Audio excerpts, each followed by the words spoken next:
I understand you'd like me to expand part 1 of the story into a 1 or 200-word narrative using simple English and a natural tone.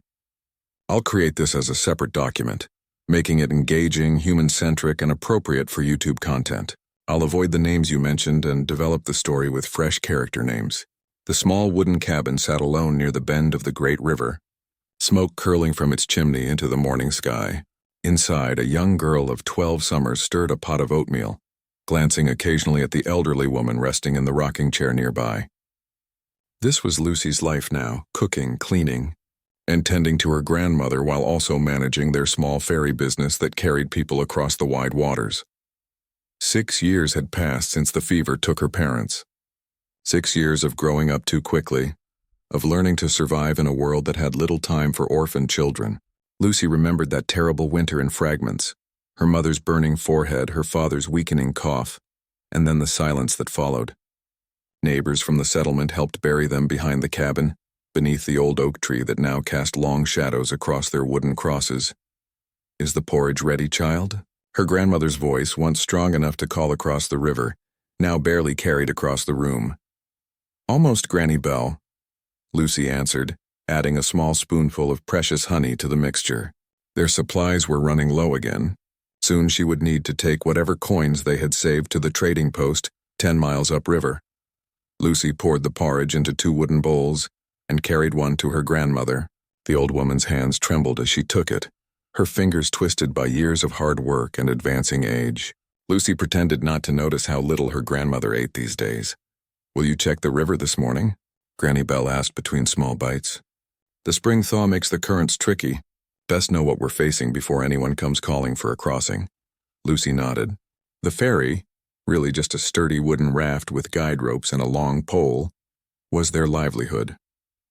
Few travelers came this way, the settlement being small and off the main routes west. But those who did paid in coins or trade goods they desperately needed. After breakfast, Lucy wrapped herself in her worn woolen coat and stepped outside. The April morning carried a bite, but the worst of winter had passed. She followed the well-worn path down to the riverside, listening to the birds greeting the day. These quiet moments alone were sometimes the only peace she found. The river flowed higher than yesterday, carrying tree branches and other debris from upstream. Lucy studied the water patterns, noting where the current ran strongest. Her father had taught her this before he died: how to read the river's moods, how to know when it was safe to cross and when to wait. She had been just 6 then, her legs dangling from the raft's edge as he explained the water's secrets. "The river talks to those who listen," he'd told her, his voice deep and patient. "It tells you where it's going and how fast. Your job is to work with it, not against it." Lucy missed those lessons almost as much as she missed him. Now she was the one who guided travelers across, her small arms straining against the long wooden pole as she pushed against the riverbed, her face set in concentration while passengers watched nervously. She checked the raft, secured to the small wooden dock her father had built. The winter had been hard on it. She would need to replace some of the lashings that held the logs together and maybe reinforce the pole rest. Lucy made mental notes of the work needed, adding it to the endless list of chores that filled her days. A fish jumped nearby, its silver body flashing in the morning sun before disappearing back into the depths. Lucy watched the ripples spread across the water's surface. Sometimes she wondered what lay beyond the river, beyond the small settlement and trading post that marked the boundaries of her world. Travelers told stories of big cities with buildings taller than trees, of vast prairies stretching to the horizon, of mountains touching the sky. But such places existed only in her imagination. Her world was here: the cabin, the river, Granny Belle. Back at the cabin, Lucy found her grandmother dozing in her chair, the half-eaten porridge cold in her bowl. She gently removed it and pulled a blanket higher around the old woman's shoulders. Granny Belle's breathing seemed more labored lately, her sleeping more frequent. Lucy tried not to think about what that might mean. The cabin had just one main room with a small sleeping loft above. It smelled of wood smoke and the herbs Granny Belle hung from the rafters, remedies for winter coughs and summer fevers, knowledge passed down through generations. Lucy had begun learning which plants healed and which harmed, another skill she would need when, not if, she found herself truly alone. The day stretched before her with its familiar routine. She mended a tear in one of her 2 dresses, swept the rough wooden floor, and checked their food stores. By midday, she heard a whistle from downriver, the signal that someone needed crossing. Lucy hurried down to the dock, spotting 2 men with a horse-drawn cart on the opposite shore. Regular traders by the look of them, bringing goods to the settlement. They would pay well, perhaps with something they could use or trade themselves. "Ho there, ferry girl," the taller man called across the water. "Can you take us and our cart over?" "Wait while I check the lines," Lucy called back, her voice carrying clear over the water despite her small size. Years of calling to travelers had taught her to project her words. She inspected the guide ropes that helped control the raft's path across the current. The recent high water had strained them, but they would hold for now. The men's cart wasn't overly large, and their horse seemed calm enough. Lucy judged it a safe crossing. She untied the raft and pushed off from the dock, working the pole with practiced movements. The current caught the craft, trying to pull it downstream, but Lucy anticipated this, angling against the flow. Her arms ached with the familiar strain as she guided the raft to the opposite shore. The traders watched with poorly hidden surprise as this small girl managed the crossing with such skill. Lucy was used to such looks. People always underestimated her until they saw her work. "That'll be 3 cents for you both, the horse and cart," she said as they boarded, her tone leaving no room for haggling. Granny Bell had taught her that too. Never let them think you're desperate even when you are. As she pulled them back across, the men talked about news from downriver. A new settlement was growing 50 miles south. Soldiers had passed through last week, heading west. Tension with the native tribes was growing again after a winter of uneasy peace.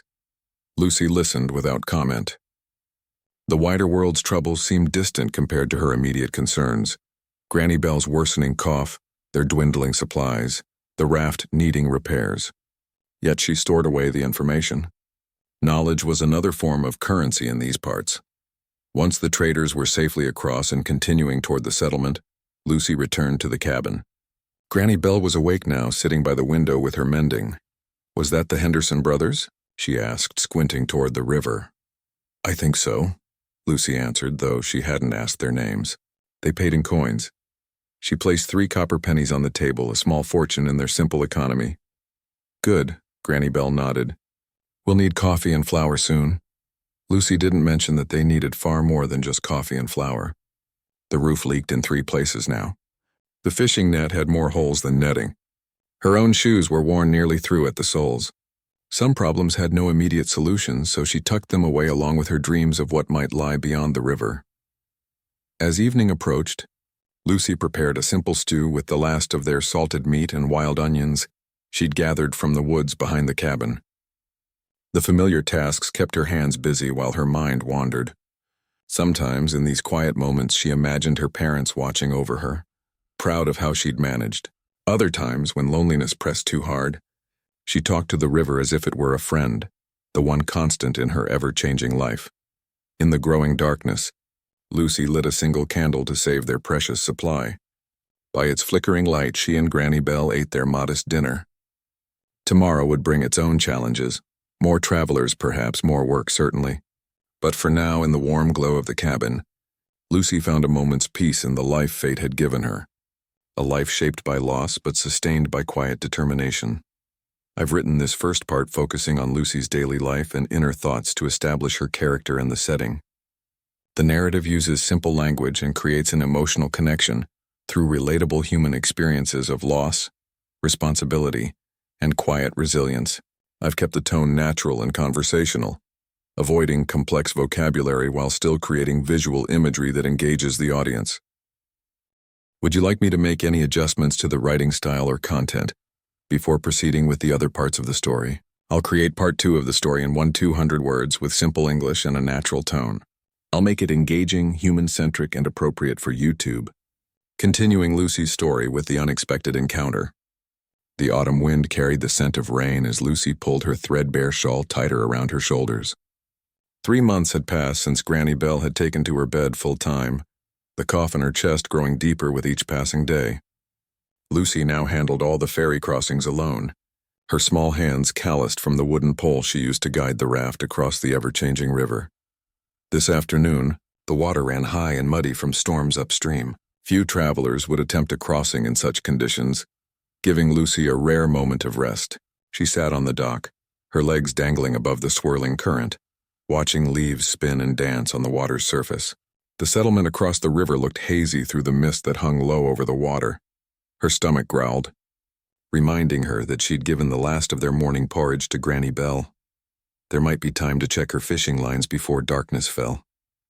The thought had barely formed when something caught her eye. Movement on the opposite shore, downstream from the usual crossing point.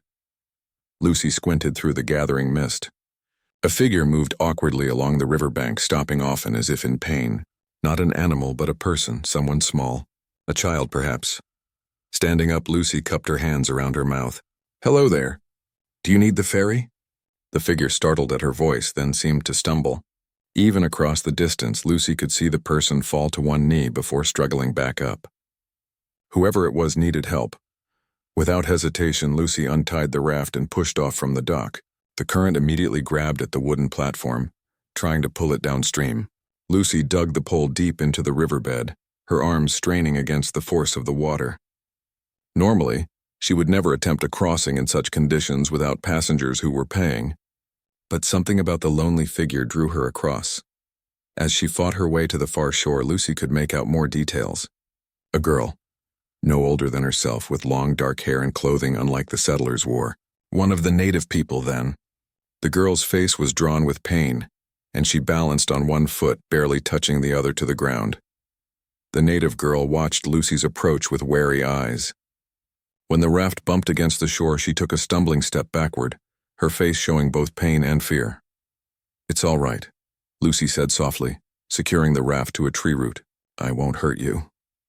The girl's dark eyes darted between Lucy and the woods behind her, as if calculating whether she could outrun this stranger. When she shifted her weight, her face contorted with pain. "You're hurt," Lucy said, pointing to the girl's foot. "I can help." The native girl hesitated, then spoke in words Lucy couldn't understand. Her voice was soft but strained, and she gestured upstream with one hand while pointing to her swollen ankle with the other. Lucy nodded slowly. "Your ankle. It's hurt," she pointed to herself. "Lucy." Then she pointed to the girl, raising her eyebrows in question. After a moment's pause, the girl touched her own chest. "Kimi, Kimi," Lucy repeated. She gestured to the raft. "I can take you home?" She made a roof shape with her hands, then pointed questioningly upstream. Kimi shook her head, then winced as she tried to take another step. Whatever had happened to her ankle, it couldn't bear weight. Lucy remembered how Granny Bell had treated sprains. They needed wrapping and rest, not walking on rough ground. "Come," Lucy said, patting the raft. "I'll help you." Kimi looked doubtfully at the wooden platform bobbing on the water, then at the darkening sky. Rain would come soon. With obvious reluctance, she limped toward the raft, each step causing her to bite her lip against the pain. Lucy helped her sit on the rough planks, noting how the girl flinched when their hands touched. Once Kimi was settled, Lucy pushed off from shore, immediately fighting the current that now pushed them back toward the bank they had just left. The crossing back was harder than any Lucy had ever attempted. The river, swollen with recent rains, pulled strongly at the raft. Sweat beaded on Lucy's forehead despite the cool air as she worked the pole, finding purchase on the riverbed. Then pushing with all her might. Halfway across, her arms trembled with effort. Kimi watched silently, her eyes taking in Lucy's struggle. Then without a word, she scooted forward and dipped her hands into the water, paddling to help guide the raft. Though the gesture did little against the powerful current, Lucy felt a surge of gratitude for the attempt.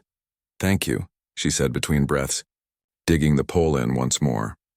By the time they reached Lucy's dock, rain had started to fall in fat, cold drops. Both girls were wet and shivering as Lucy secured the raft. The climb up to the cabin would be difficult for Kimi with her injured ankle. "I'll help you walk," Lucy said, offering her shoulder for support. Kimi hesitated only briefly before allowing Lucy to take some of her weight. Together, they made their slow way up the path to the cabin, the native girl hobbling alongside Lucy, her face set against the pane. At the cabin door, Lucy paused. What would Granny Bell think of bringing a native girl into their home? Relations between settlers and the local tribes had been tense lately. But one look at Kimi's ankle, now swollen to twice its normal size, settled the question. No one deserved to be left outside injured in the coming storm. The cabin was warm from the small fire Lucy had built that morning. Granny Belle was asleep in her bed in the corner, her breathing raspy but even. Lucy helped Kimmy to a wooden chair near the fire, then put a finger to her lips pointing to her grandmother. "She's sick," she whispered. "We must be quiet." Kimmy nodded, her eyes taking in the simple cabin.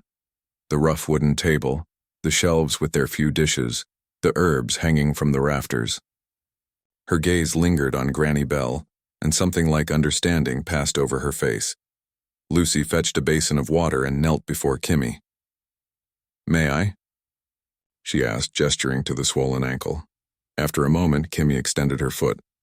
Lucy gently removed the soft leather moccasin, revealing an ankle purple with bruising. She cleaned the dirt from it with a damp cloth, working as tenderly as she could, though Kimmy still winced occasionally.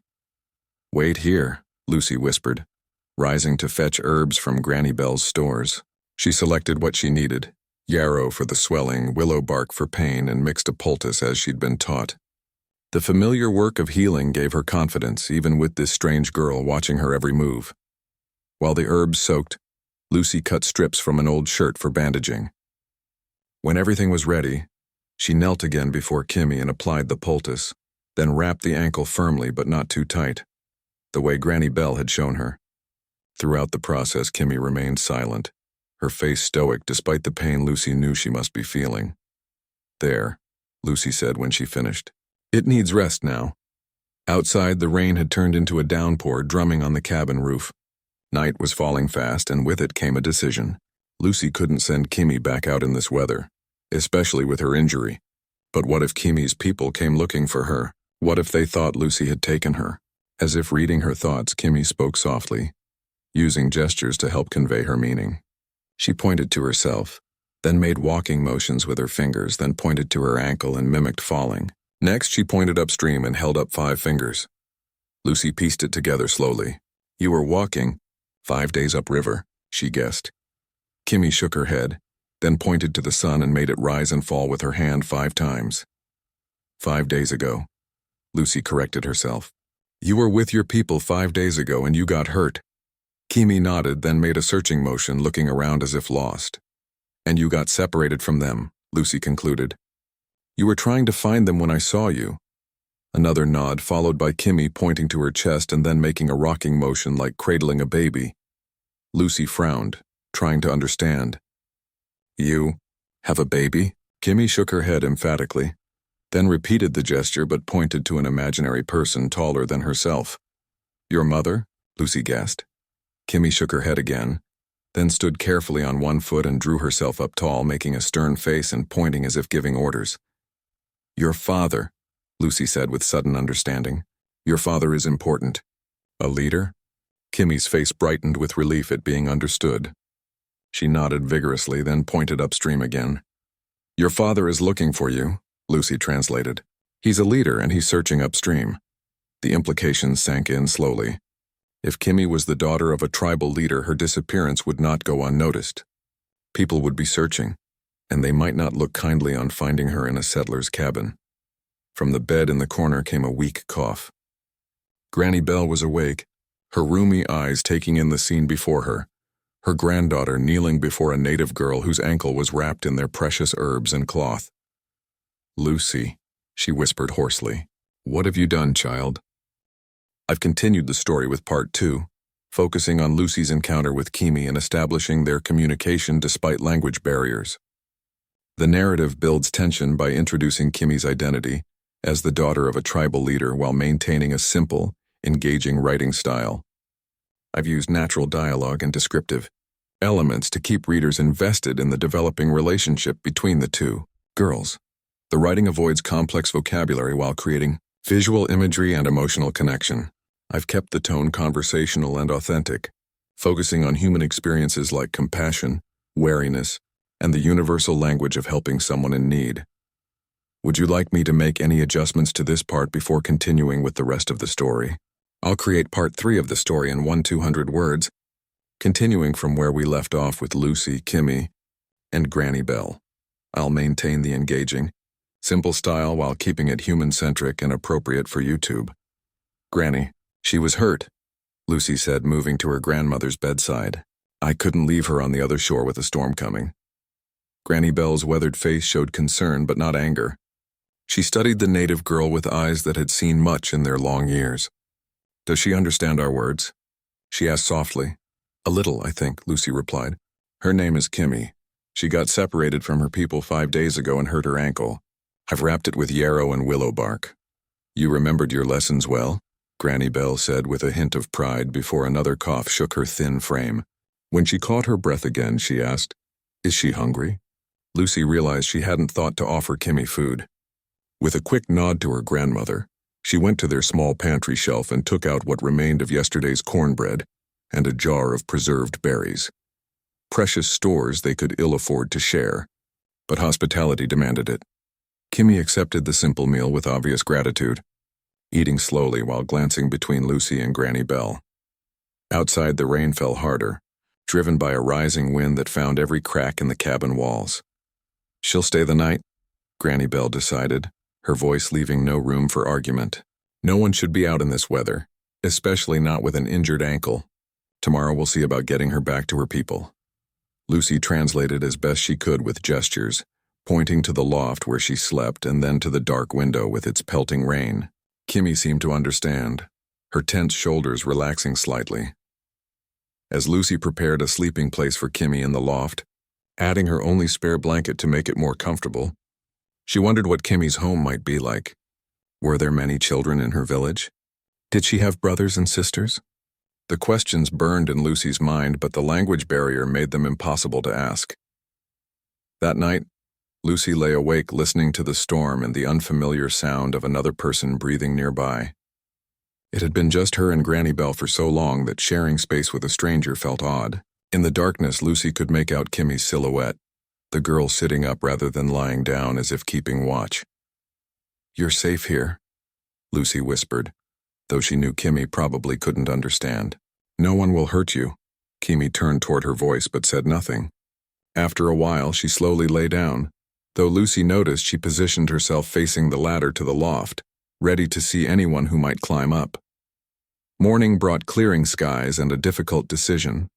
Granny Belle's fever had worsened during the night. She needed tea made from the last of their willow bark, and Lucy should stay close to tend her. But Kimmy needed to return to her people before they gave up searching for her. Or worse, thought settlers had taken her against her will. I need to take her across, Lucy told her grandmother after checking her fever. Her father is looking for her.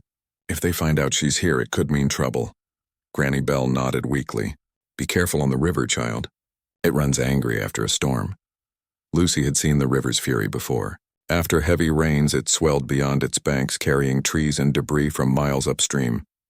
Even experienced ferrymen sometimes refused crossings until the waters calmed. But waiting wasn't an option, not with Granny Belle worsening and Kimmy's people searching. I'll be back before midday, Lucy promised, placing a cup of water within her grandmother's reach. Kimmy watched this exchange with dark, thoughtful eyes. When Lucy gestured that they should go, she stood carefully, testing her weight on her injured ankle. The swelling had gone down somewhat, but she still limped badly. Outside, the morning air felt clean after the storm, but the river below told a different story. It had risen overnight, spreading beyond its usual channel, brown and churning with debris. Lucy's heart sank as she saw their small dock partially underwater. The crossing will be hard, she told Kimmy, using gestures to show the river's strength and danger. To Lucy's surprise, Kimmy nodded with understanding, then pointed to herself and made paddling motions. She was offering to help. Yes, Lucy agreed. We'll need to work together. They made their way carefully down the slippery path to what remained of the dock. The ferry raft was still secured, but it bucked against its mooring like a wild horse wanting to break free. Lucy checked the guide ropes that stretched across the river. They were intact but strained tight by the current. Getting the raft ready took twice as long as usual. Each time Lucy secured one thing, another needed attention. Kimmy watched and helped where she could, handing Lucy tools from the small box kept under a waterproof cover nearby. Finally, they were ready. Lucy helped Kimmy onto the raft, making sure she had a secure handhold on one of the crossbeams. Then Lucy untied the mooring rope and quickly jumped aboard, grabbing the long pole before the current could sweep them away. The river grabbed them immediately. Lucy dug the pole into the riverbed, feeling it sink into the mud before finding purchase against a rock. She pushed hard, angling the raft toward the far shore while also working with the guide ropes to keep them from being carried too far downstream. Halfway across, disaster struck. A large branch, half hidden in the churning water, slammed into the raft. The impact nearly knocked Lucy off her feet. Worse, it dislodged her pole before she could get a firm grip, sending it spinning away downstream. "No," Lucy cried out, watching their only means of steering disappear. Without the pole, they were at the mercy of the current. Kimmy reacted quickly. She scooted to the edge of the raft and plunged her hands into the water, using them as paddles to help steer. Lucy joined her, and together they fought against the river's pull, their small hands moving frantically through the cold water. Progress was agonizingly slow. The far shore seemed to barely grow closer, while their arms tired quickly from the constant effort. The guide ropes helped somewhat, but without the pole to push off the riverbed, they couldn't generate enough force to move directly across. "We're drifting too far down," Lucy shouted over the roar of the water, pointing to a bend in the river ahead where fallen trees created a dangerous tangle. If they got caught in that, the raft might break apart. Kimmy followed her gaze and nodded grimly. With renewed determination, she paddled harder, ignoring what must have been significant pain in her injured ankle as she braced herself against the raft's movements. Lucy matched her effort, her arms burning with exertion. Inch by inch, they angled the raft toward the shore, fighting the current that wanted to pull them toward the fallen trees. When they were perhaps 20 feet from safety, another obstacle appeared, a swirling eddy where the water circled back on itself, creating a natural trap. The raft began to spin as it caught the edge of this whirlpool. "No, no, no," Lucy muttered, trying to paddle against the circular current. It was like trying to fight a giant hand stirring them in circles.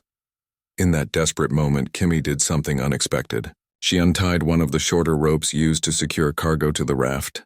With quick, practiced movements, she tied a loop in one end, then stood carefully and began swinging the rope over her head like a lasso. Lucy watched in amazement as Kimmy took aim at a tree on the shoreline and threw the rope with surprising strength. The loop sailed through the air and miraculously caught on a protruding branch. "Hold tight," Lucy called, grabbing onto the raft's crossbeams as Kimmy pulled on the rope, slowly dragging them out of the eddy's grip and toward the shore. The final few yards were a struggle of pure will. Both girls pulled on the rope, their small hands raw and their muscles screaming with effort. When the raft finally bumped against the muddy bank, they collapsed together, breathless and shaking. For a long moment, they simply lay there, feeling solid ground beneath the raft, listening to the river continue its angry journey southward. Then Lucy began to laugh, a sound of pure relief and shared triumph. After a startled pause, Kimmy joined her, their different languages forgotten in the universal sound of children who had faced danger together and survived. When they finally caught their breath, Lucy helped Kimmy to shore. They were nearly a half-mile downstream from the usual crossing point, in a wooded area Lucy rarely visited. Kimmy, however, seemed to recognize where they were. She pointed upstream and made walking motions, then pointed to herself. "You know the way to your people from here?" Lucy asked. Kimmy nodded, then pointed to the sun and traced its arc across the sky, stopping about halfway. By midday, "That's not so far," Lucy said with relief. She hadn't been sure how far they'd drifted. Kimmy looked at Lucy for a long moment, then touched her own chest and made a grateful gesture. Next, she touched Lucy's shoulder and gave a small, solemn bow of her head, a gesture that somehow conveyed more thanks than words could have done. Lucy nodded in acceptance, then glanced worriedly at the sky. She needed to get back to Granny Belle, but without her pole, crossing the river again would be nearly impossible. As if reading her thoughts, Kimmy pointed to the raft, then shook her head firmly. She gestured upstream, then made walking motions along the shore. "You're right," Lucy agreed. "I'll have to walk up to the settlement crossing. Maybe someone there can help me get back." It would take hours, but there was no safer choice. Lucy secured the raft as best she could, knowing she'd need to return for it later. As she turned to say goodbye, Kimmy suddenly reached into a small pouch at her waist and pulled out a carved wooden pendant on a leather cord. She pressed it into Lucy's hand and closed Lucy's fingers around it. "For me?" Lucy asked, surprised by the gift. Kimmy nodded, touching the pendant and then her own heart. Whatever the carving meant, it was clearly important to her. "Thank you," Lucy said softly, slipping the cord over her head. "Be careful going home." I've written part 3 focusing on the challenging river crossing that Lucy and Kimmy undertake together. The narrative builds tension through the physical struggle against nature, while developing the bond between the two girls, despite their language barrier. I've maintained simple language and a natural storytelling flow that keeps the reader engaged with vivid descriptions and emotional moments. The story continues to emphasize human connection, resilience, and cooperation in the face of adversity. I've kept the narrative appropriate for YouTube while creating an exciting sequence that shows the growth of trust between the characters. Would you like me to make any adjustments to this part before continuing with the next section of the story? I'll write part 4 of the story, continuing from where we left off with Lucy and Kimmy parting ways. I'll maintain the engaging, simple style while keeping it human-centric and appropriate for YouTube. Lucy's journey back to the settlement took longer than she'd hoped. Her clothes were still damp from the river crossing, and the morning sun hadn't yet warmed the air enough to dry them. She walked quickly to keep warm, following the riverbank upstream toward the larger ferry crossing used by the settlement. The wooden pendant Kimmy had given her bounced gently against her chest with each step. Lucy lifted it to examine the carving more closely, a bird with outstretched wings soaring above what looked like waves. The craftsmanship was fine, each detail carefully worked into the smooth wood. Lucy wondered what it meant to Kimmy and why she had chosen to give away something that seemed valuable. By the time Lucy reached the settlement ferry, the sun had climbed high in the sky. Her stomach growled with hunger. She hadn't eaten since the previous evening, but her worry for Granny Belle pushed aside thoughts of food. The fever had been bad this morning, worse than previous days. The ferryman at the settlement crossing recognized Lucy as she approached. "Well now, if it isn't the little river girl," he called. "What brings you up this way? And where's your raft?" "Lost my pole in the high water," Lucy explained, not mentioning Kimmy. Relations between settlers and natives had been tense lately, and she didn't want to invite questions about why she'd helped a tribal girl. "Need to get back to my grandmother. She's sick." The ferryman, a broad-shouldered man named Tom who had known Lucy's father, frowned with concern. "River's still running mean today. Not safe for a regular crossing." He studied Lucy's tired face and damp clothes. "But for Belle's granddaughter, I'll make an exception. Hop aboard. I was about to take these fellows across anyway."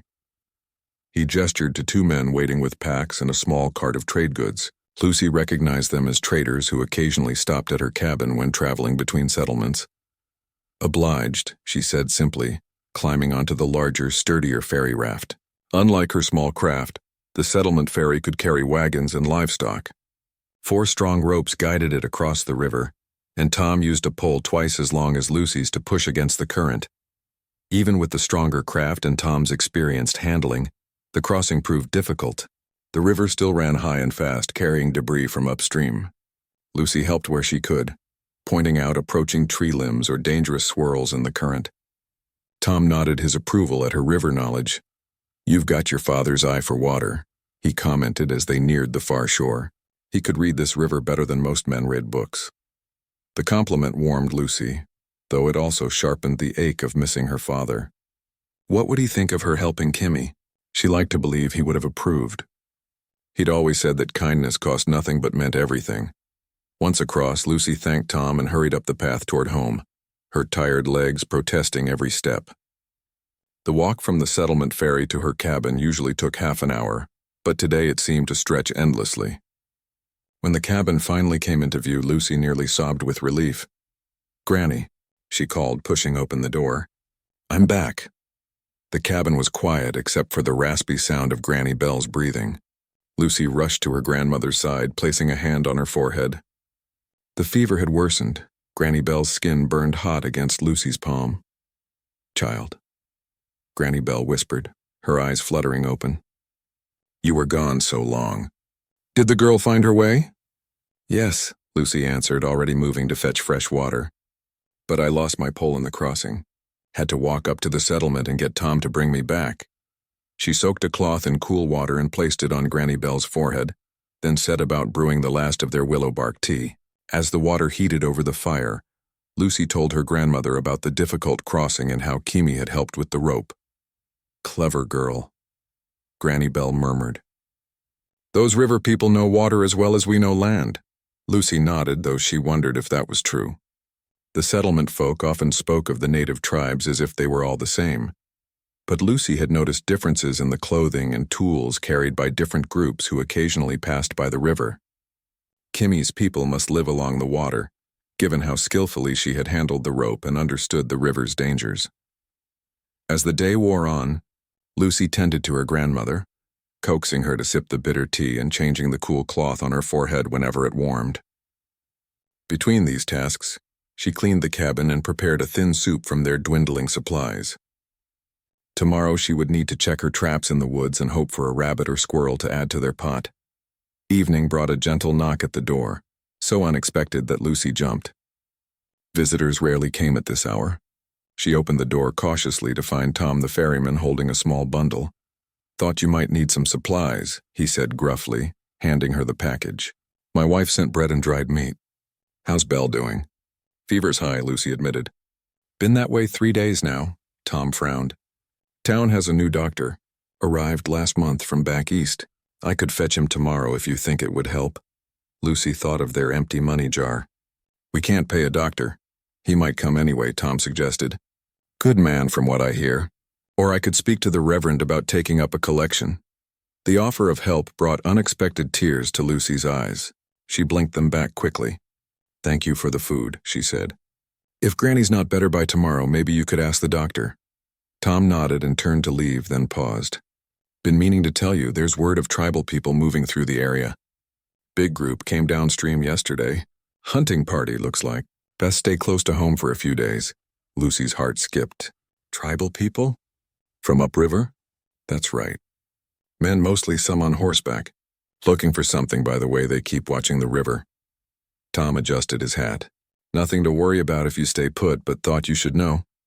After Tom left, Lucy sat by the window, watching the river in the fading light. Kimi's people, it had to be, looking for the lost daughter of their leader. Had Kimi found them yet? Or were they still searching, growing more worried or angry with each passing day? Lucy fingered the wooden pendant around her neck. If they found out a settler girl had taken Kimi across the river, would they understand it was to help? Or would they see it as something else, a kidnapping perhaps? Granny Bell stirred in her sleep, murmuring words Lucy couldn't make out. The old woman had lived through the early days of settlement, when relations with the native tribes shifted between cautious trade and open hostility. She had stories of friendships formed and trust betrayed on both sides. Lucy wondered what wisdom her grandmother might offer if she were well enough to speak clearly. As night fell fully, Lucy lit a single candle and continued her vigil. She dozed in the chair by Granny Bell's bed, waking often to check her grandmother's fever or give her sips of water. Each time she woke, Lucy glanced at the window, half expecting to see shadows moving outside.